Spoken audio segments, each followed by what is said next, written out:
Hello, boys and girls. Bored now, back with you, and on this video, I will be making a start on the X-Files.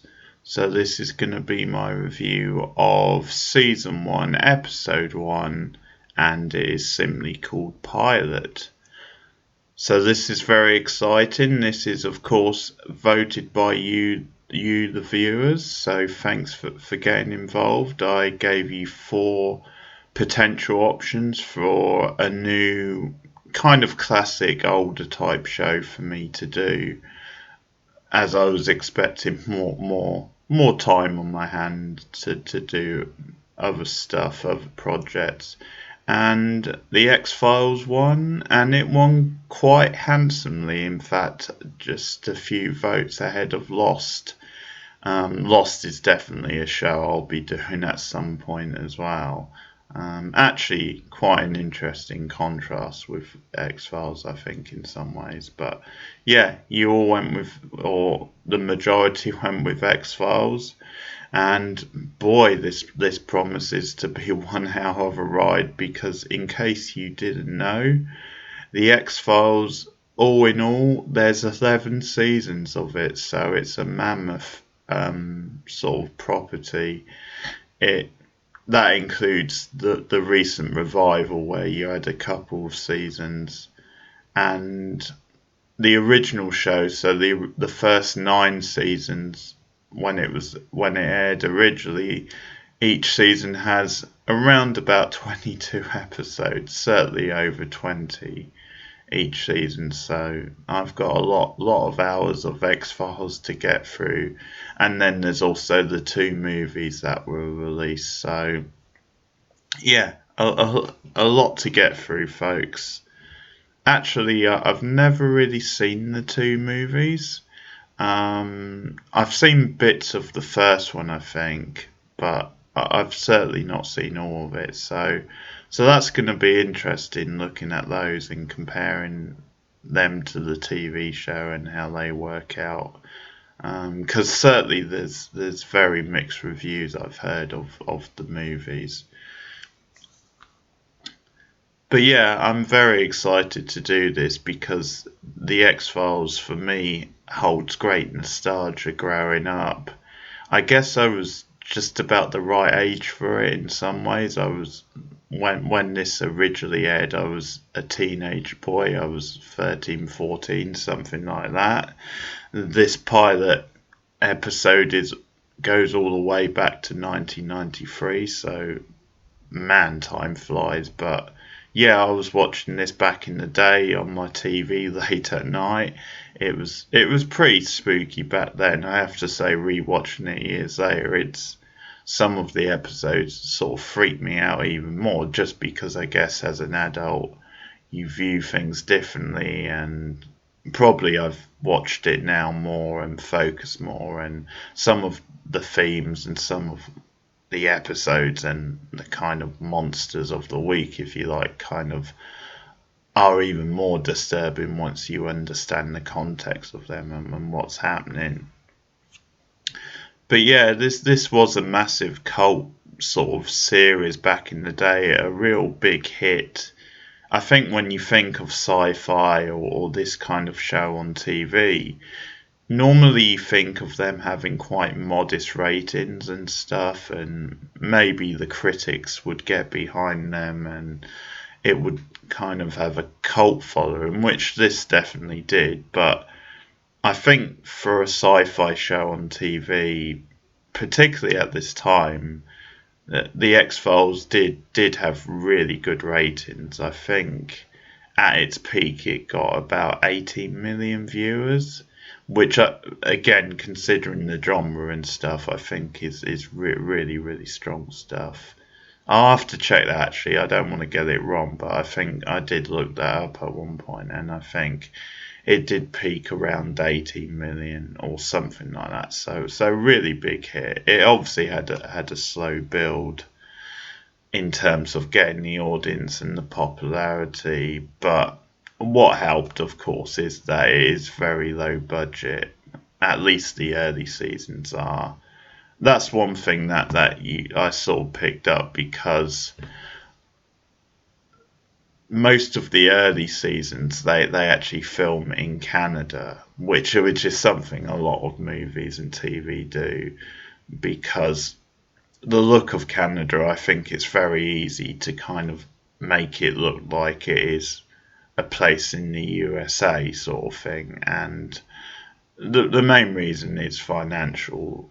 Film companies and TV companies use Canada because it is a lot cheaper sometimes than filming on the occasion in the US, and they really use the locations very well for the X-Files and the shooting in Canada. It really does feel very organic and makes you believe then actually you are looking at a small like city in America, or like a woodland sort of location. So they do some great work. They really get the most out of their locations, and it feels like a very distinct sort of character in the drama itself. And it's only like, I think it's about season 6 or something, they actually move, and they move to the USA, so for their shooting. So that's quite interesting. But bear in mind as you're watching this, and I encourage you to watch along with me. And as I'm doing these reviews, you can watch the episode ahead of the review. I would love to do that, and I would love to get your thoughts. Whether you're an old X-Files fan, you watched it back in the day, or you've been watching it a while, or if you're new to this, who knows? I mean, there might be some of you that are watching it for the first time and sort of experiencing it with me, which would be great. I encourage that sort of thing, and very interesting to hear the thoughts early on, particularly this first season, because I've got a lot of fondness for the first season and a lot of nostalgia, but I'm not going to pretend that it's the best season of TV, and it certainly has some rough points. I think you're talking more after this when the show really gets into its own, but there's still a lot to like in the first season. But I think, like a lot of classic shows that I enjoy, I think it sort of grows slowly and it really pays off later on. But first time viewers, yeah, I'll be very interested to hear what you think of the pilot and of the show and the early episodes. But as I was saying before, this really captured my imagination as a teen. I remember it was a big hit. I know a neighbour of mine was really into it. He had like an X-Files mug, which made me really jealous. And it's important just talking about it in terms of the timing and stuff, because this was in the early 90s. So this was at a stage where, like, this idea of television being this great serialized form and being more kind of edgy and cinematic and pushing things in terms of characters and stories, it was still very much in its infancy. This pilot of the X-Files obviously aired a few years after Twin Peaks debuted with its first season, and of course we all know what a groundbreaking show that was, whether you like it or not. I mean, that's not me. I mean, I love it. Anyone who knows me knows that I love Twin Peaks and David Lynch, but whether you like or hate Twin Peaks, there's no denying its like impact and the influence on the great modern TV, the great era that we now live in, and how it moved things forward. But the X-Files captured some of that as well. Clearly, it's a show influenced by Twin Peaks too, but it really captured that, and it was like this great, one of the great sort of early like movers in that front. And I think there's something to be said for the fact that because TV at this time was largely still had the feel that it had for decades basically, then I think the X-Files, Twin Peaks, those sorts of shows, I think they do stand out even more, or they would have done at the time. I think they really would have captured people's imagination and really felt like event TV, because they did feel so different from the other TV that was on at the time. Whereas now, I think because we're so spoilt for like these dramatic, cinematic type shows, then I think they really they just kind of blend in and they blur it, and that's not me obviously demeaning them, because really TV has never been better than it's been in the last 5 or 6 years. But at the same time, there is something that makes me nostalgic for the X-Files, and there is something to be said about the fact that it was a leading light.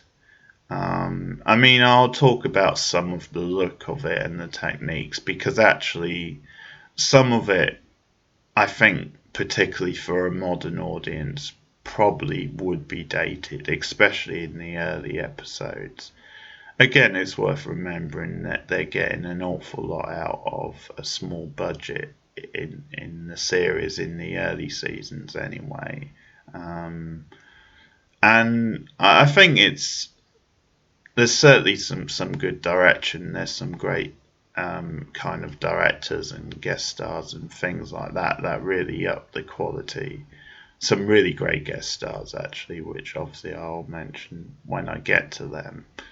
But I think also it's an interesting mix in terms of story, because it does feel like a case of the week type episode, or feel, I should say. So pretty much every story is standalone for the most part. I think there's some exception, but at the same time there is an ongoing theme. There is an ongoing sort of plots and subplots that do get brought back up later. So it generally gets a good balance, is what I would say. But probably in many ways it is at its strongest in having that case of the week feel to it.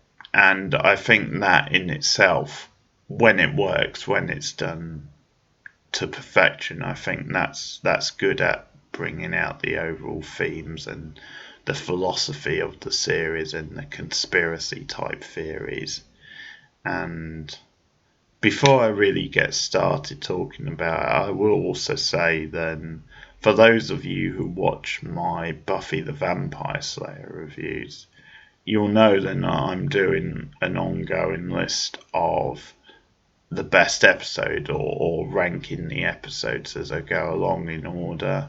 And hey, the mad bastard that I am, I'm going to be doing that with the X-Files as well. So as I watch each episode, I will be rating it and ranking it, putting it on the big X-Files list, and that'll be very interesting for me actually, because with X-Files, obviously there's even more of them than there is with a show like Buffy, but I haven't thought so much about it, not for a while anyway, about my favourite episodes or the rankings. So I think I've got a few ideas of some of my favourite episodes, but yeah, this is pretty open about what sort of order they might end up being in and what that list might look like at the end of the whole thing. So I'm really excited to see where I consider each episode and how high, how low, that sort of thing. And it's something you could do at home as well. Now, just in case you sort of live under a rock and don't know what the show is about, I don't want to assume everyone knows what it's about. It's that sort of show, it feels like, even if you've never watched an episode, I think a lot of people will know the main idea of it. But it's two FBI agents, Fox Mulder, played by David Duchovny, sort of a virtual unknown at that time, although he had been on Twin Peaks and a few movies, I think, in the later 80s. And of course, Dana Scully, played by Gillian Anderson, who was a newcomer at the time. She's very sort of fresh-faced in the pilot. And they're put together at the start of the series to basically work together on the X-Files, which is this sort of like subsection of the FBI, this non-mainstream section, as it's called in the episode, which is a passion project of Fox Mulder's, and it's a passion of his, partly because of an incident when he was young, when his sister was or mysteriously disappeared, was abducted, and he has believed ever since, and she was taken by aliens. And from that moment, that fueled his passion in UFOs. And so when he joined in the FBI, he became attached to the X-Files, which is obviously a series of cases of like unknown phenomenons, various, supernatural type or supposed supernatural type mysteries, but unsolved cases with a different kind of feel, a more unusual feel than your typical like criminal investigation. And Mulder's obviously desire to get to the truth is, as I said, motivated by what happened to his sister. And the setup is then obviously he's coming from that point of view where he is very suspicious of everything. He's very cynical about the government and the FBI, thinking they're constantly trying to like cover things up. And he's obviously a believer in UFOs and paranormal phenomenon, all that kind of things.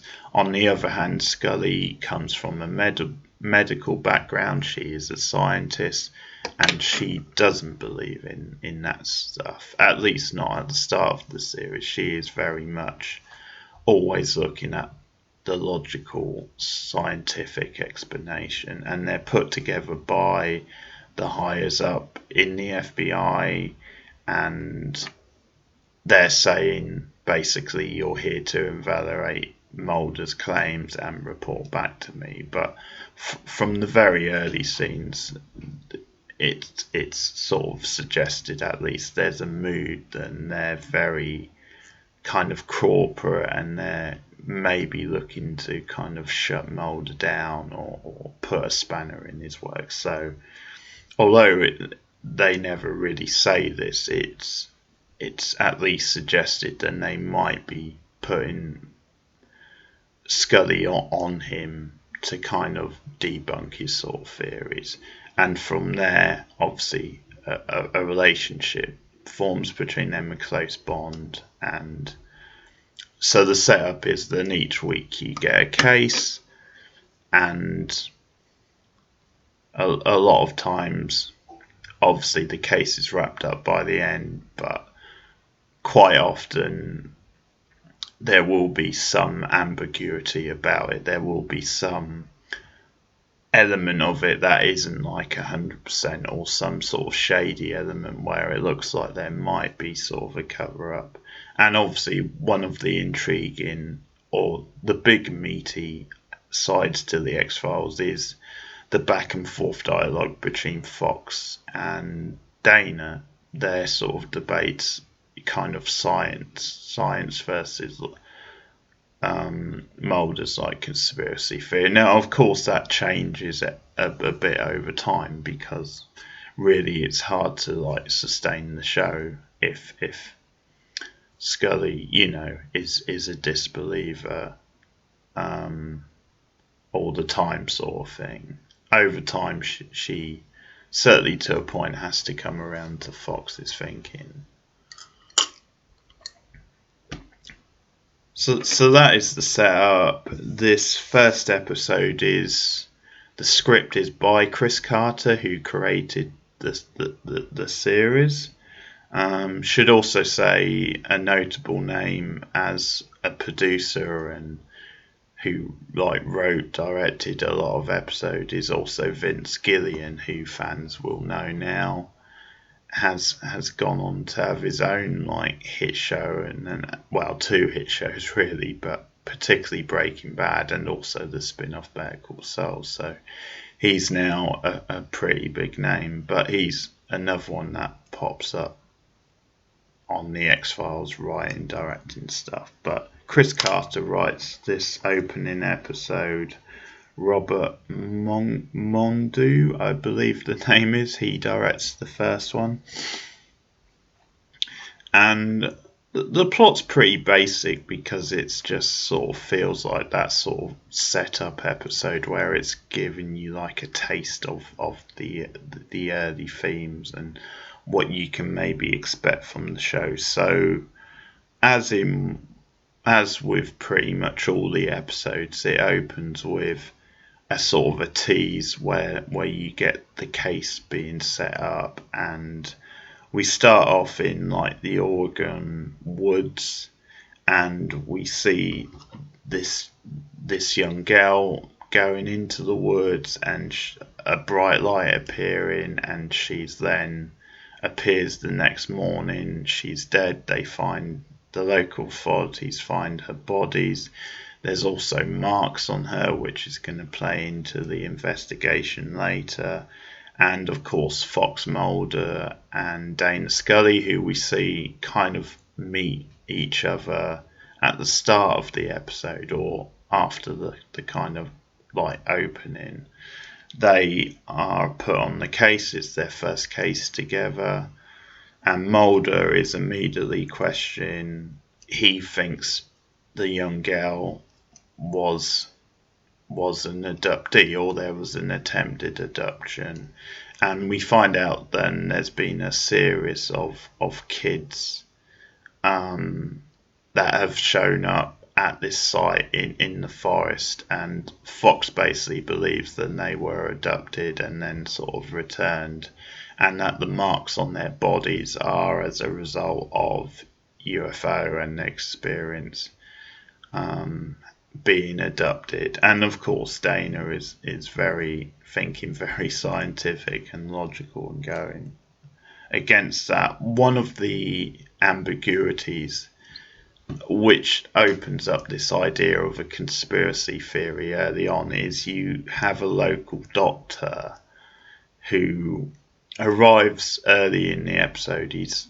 with his daughter, and one of the question marks is the fact that he doesn't appear to have done the autopsy of the girl we see in the opening scene, or at least has overlooked a bunch of things. And he kind of says, well, I've been out of town, but Mulder and Scully both find this a bit suspicious. They both think, well, something's gone on where he's overlooked this, and so there's immediately that sort of hint of a conspiracy theory of things being covered up, of maybe this doctor character having a motivation for not wanting to do the autopsy, or if he has done it, not giving like a full sort of report.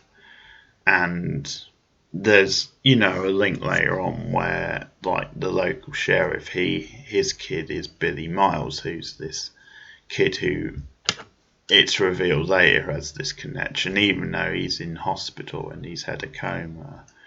But yeah, we see some of these early sort of basic ideas when it comes around UFO and inductees, where you have the bright light in the forest, you have the marks on the body, you have this scene where Mulder believes that he loses time, he loses 9 minutes, or so he claims, and that seems to have some sort of connection to the experience of the UFOs and them abducting people in the woods. So, but some of the conspiracy theories in terms of like local authorities trying to cover things up. One thing which actually you do see in other episodes is this kind of idea of because the Doctor has like a daughter, Teresa, who pretty good actress. I think she does a good job, but this idea of her sort of being censored by her father, because at one point she goes to Fox and Mulder and sort of sheds some light on what may be going on, and says that then there is something going on with Billy, and yeah, but she's quickly like shut down by her father. The sheriff and the father both go out, and that's when we find out that the sheriff is like Billy Miles' father. So stuff like that, that's kind of an ongoing thing you see quite a lot, where you'll have an authority figure trying to shut down like a member of his family who's sort of goes to Fox and Mulder secretly, and try and give them information. So I think this is a very solid episode. It's a pretty decent pilot, I think, as TV pilots go. It does a good job in setting up some of the themes of the show, some of the ideas. I think you have good chemistry pretty much from the off between the two leads. Obviously, their relationship is one of the big selling points of the show, and yeah, they just have that natural, like, almost brother-sister type chemistry from the off. There's a little bit of banter.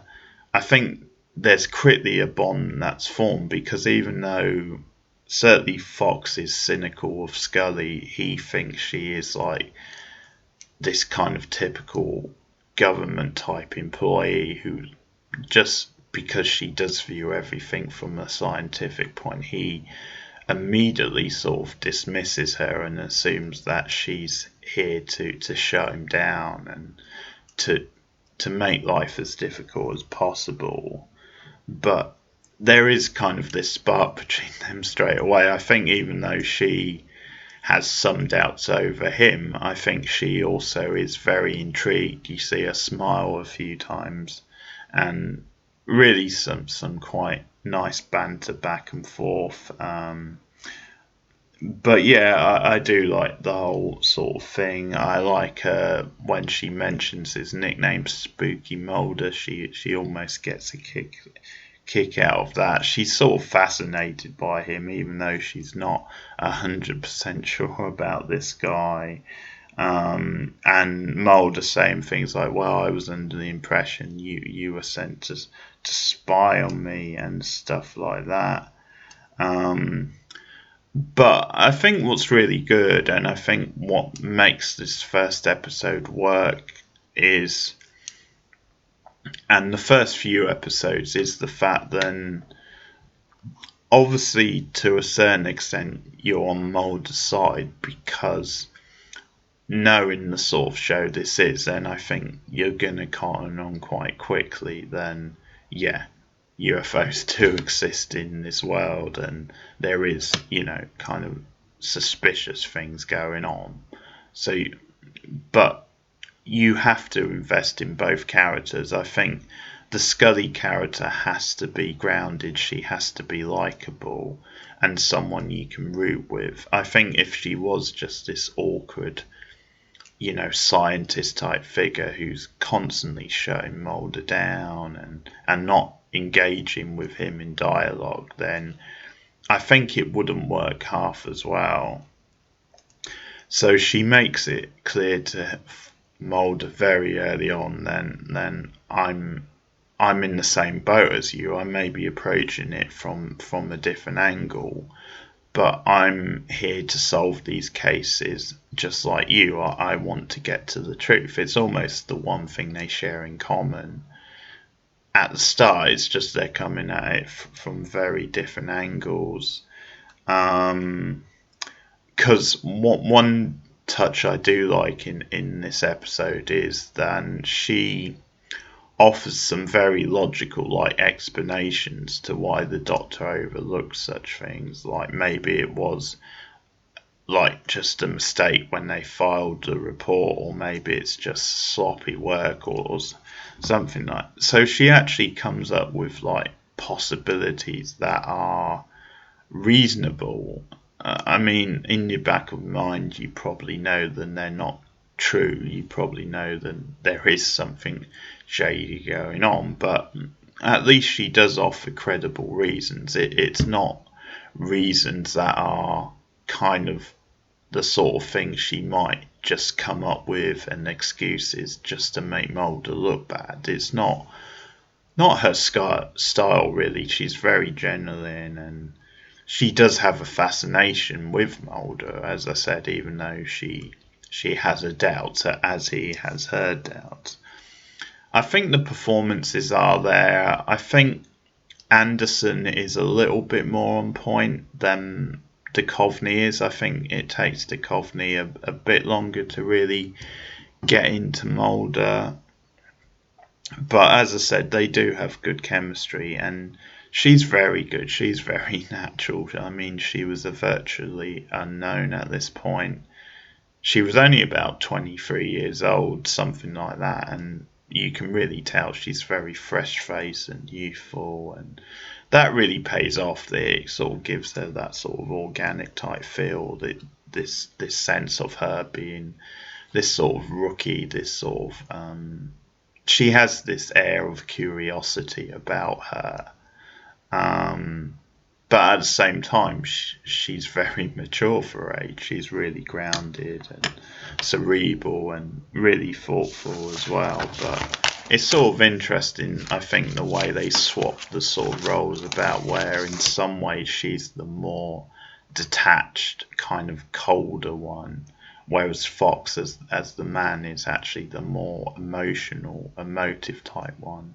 There's a great scene in this episode actually where it's when he realizes about the missing 9 minutes, and just his enthusiasm, he just gets really excited, and it's like woo, stuff like that, and he just has this energy about, you can tell this is a passion of him. And when I was watching this pilot episode, actually, it sort of reminds me a little bit of Giles from Buffy, you know, where he kind of has this excitement and this fascination with the macabre, and it's almost like he gets too excited considering some of the stuff he's, you know, investigating and things. But I think that's where Duchovny really sort of nails it. He really captures like the energy, and you sort of believe in the character.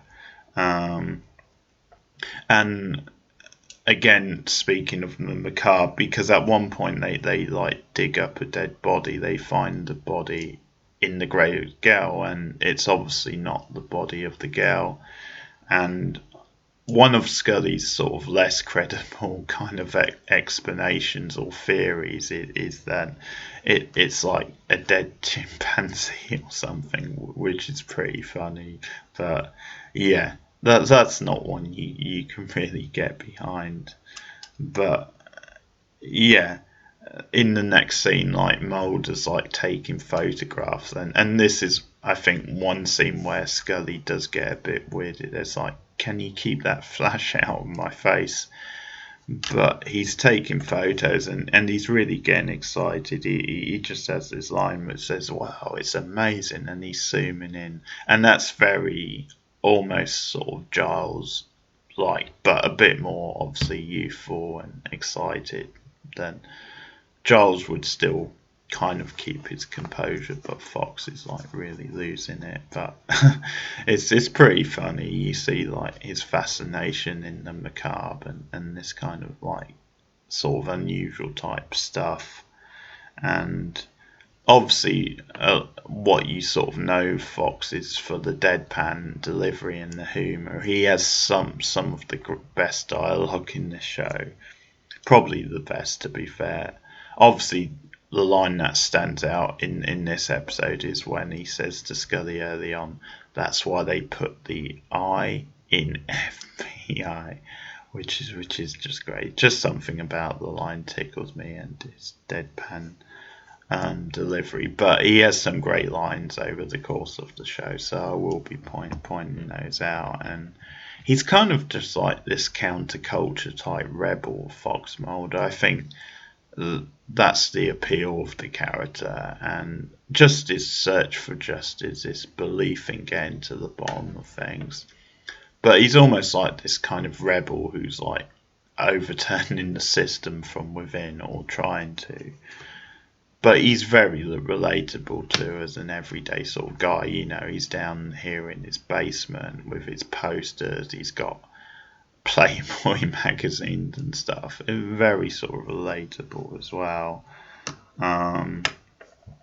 So the performances work well, and the chemistry in this opening episode. I do really like the scene where Fox is like giving Scully all these theories about these kids being like magnetically drawn to like the woods, and kind of drawn by the power of the UFOs, and Scully just getting really hysterical and laughing. I really love that reaction. It feels very kind of realistic. It's one of the best scenes in the episode. We just see little hints of what a smart sort of thinker Mulder is, and how he thinks outside the box, like the scene with Billy Miles and Peggy in the hospital, because he uses this little trick to kind of just get Peggy a bit riled up, and it sort of opens her up when she lands on the ground, and they actually reveal, you know, her then she's got marks as well. So it's just those little things that Mulder does to kind of open things up without obviously asking, because he knows probably if he asks it will get shut down or something. So clever little like character beats like that. And I think the setting's quite effective. Some of the stuff in the woods as well.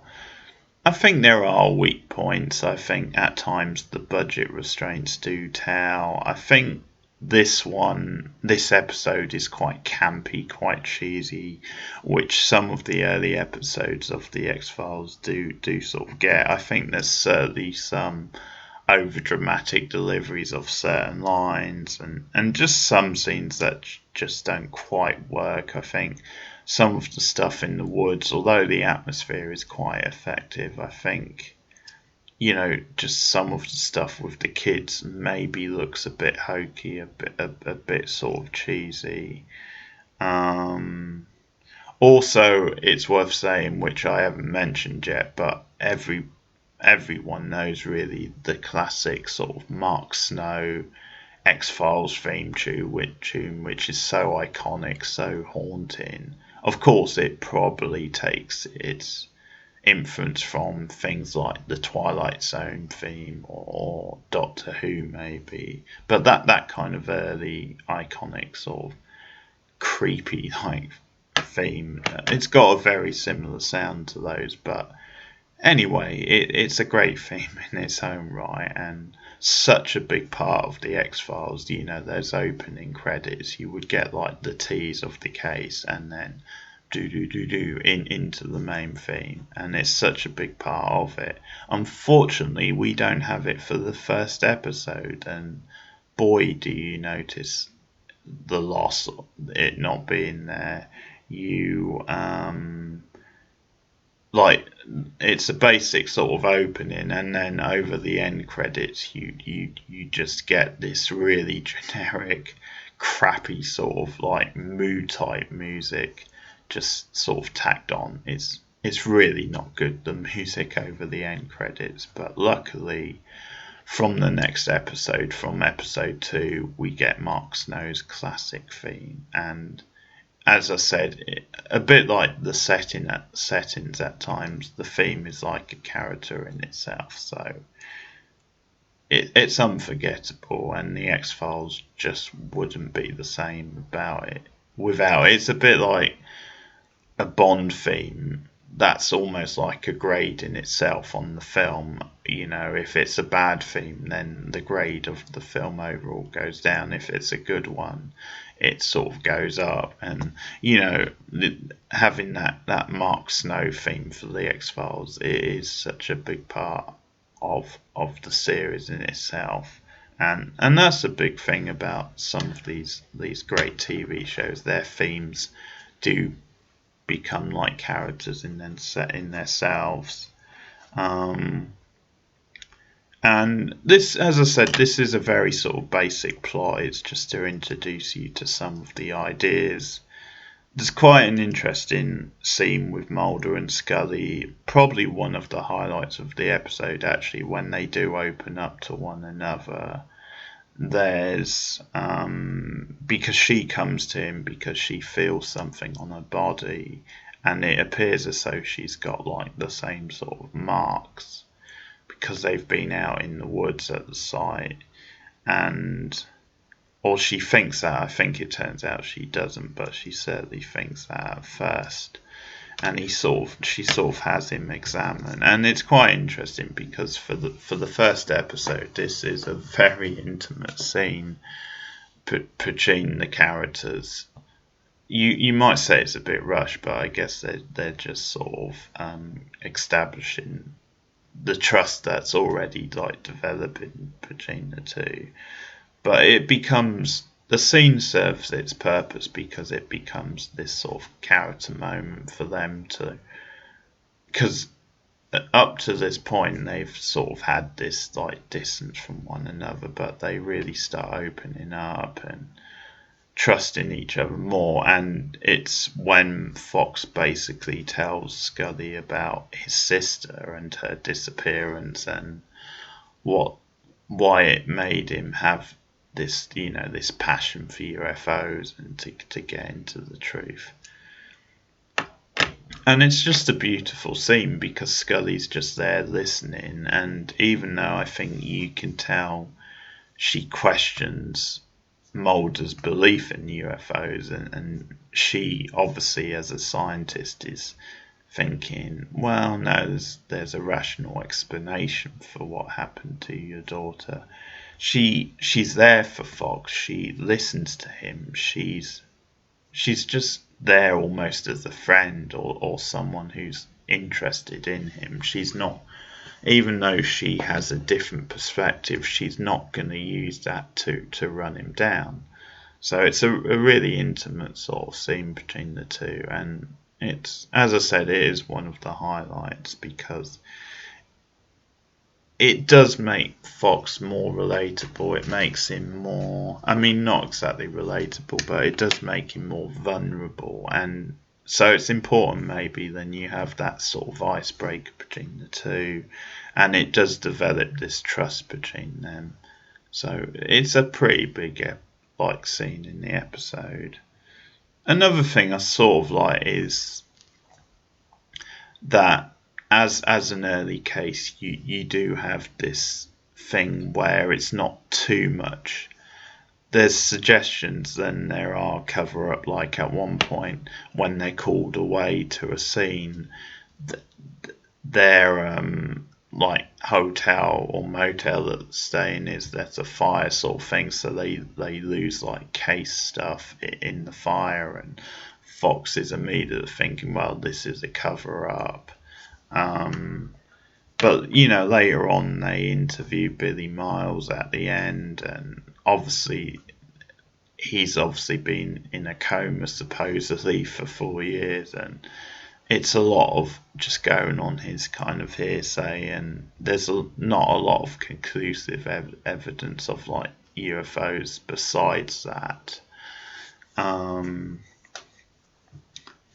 So obviously Scully has to be honest and kind of say, well, yeah, there's not a lot of actual evidence to back this up, besides the fact that you do have these murders that are sort of unexplained. And I think you really get a sense of kind of how sort of slimy some of the higher up are in the FBI, and it's all very well cast because like this superior who like interviews Scully. He does look very political. He feels like kind of a politician, classic politician who might run like a department like this and is maybe looking to suppress the truth or at least be very suspicious of it. And we also get a classic sort of X-Files character in this first episode, someone who's going to be, in the show for the long haul, and that is, of course, the cigarette smoking man, played by William B. Davis. We see him in the first scene with Scully, we see him again at the end, and he really has a presence, even though he's in like the background of the scene. In like the first scene when they're first talking to Scully, the camera sort of cuts back and forth, and you just see him with the cigarette and just sort of glaring through the smoke at her. So he's there in the background, I guess, just pretending that he's just a regular FBI official, but in reality there's a little more going on with him, which I'll get into as I go along. And I do actually really like the ending of the episode, because Scully presents to them in a way the one big sort of bit of evidence, and that is like the object which came out of like the original victim, like from her teeth, I think it was. And it's like an object that they can't explain. And so she hands that over, and the final shot of the episode is the cigarette smoking man, and he sort of like brushes past Scully. I can't remember if it's there and then or later the next day, but brushes past her, and the episode actually ends with him taking that bit of evidence into like this massive like filing sort of like area in like this closed door, and just putting it away in a file, and has this very sort of sinister air to it, like he's putting that there, suppressing it almost, something a little bit dodgy going on, where they're just going to tuck that away into this file, and they're not really going to take it seriously or investigate. So he has a great presence and is one of the great characters of the show. But there you have it, the pilot. It's pretty good stuff overall. Not a bad, certainly seen much worse TV pilots. So I will rate it. I'll give it a 6 out of 10. Pretty basic standard stuff. It does some really good things. There's certainly things I'm not so keen on. And as I said, I think the early episodes, they are a bit slow. You don't really get into the meaty stuff until sort of later on in this season. But yes, 6 out of 10 sounds about right for the pilot. So there you have it. That's my review of the pilot of the X-Files. What did you think of this episode and about the early series? Are you a big X-Files fan? Again, if you're coming to the series for the first time, it'll be great to hear from you too. And I won't make any promises, but I will try to do at least one episode a week. And we'll have to see how things go with my schedule. But because there's so many of the X-Files, it would be good to at least most weeks do a review per week. Maybe more than one per week in some cases, but we'll see anyway. So let me know your thoughts in the comments below. Like and subscribe if you are new to the channel. And just today I passed the 250 mark, so that's great news. Thank you for all the new subscribers recently. Hope you are enjoying the channel, and I will plan a special live stream over the weekend to mark that milestone. So thanks very much, and I'll see you guys again soon. Goodbye.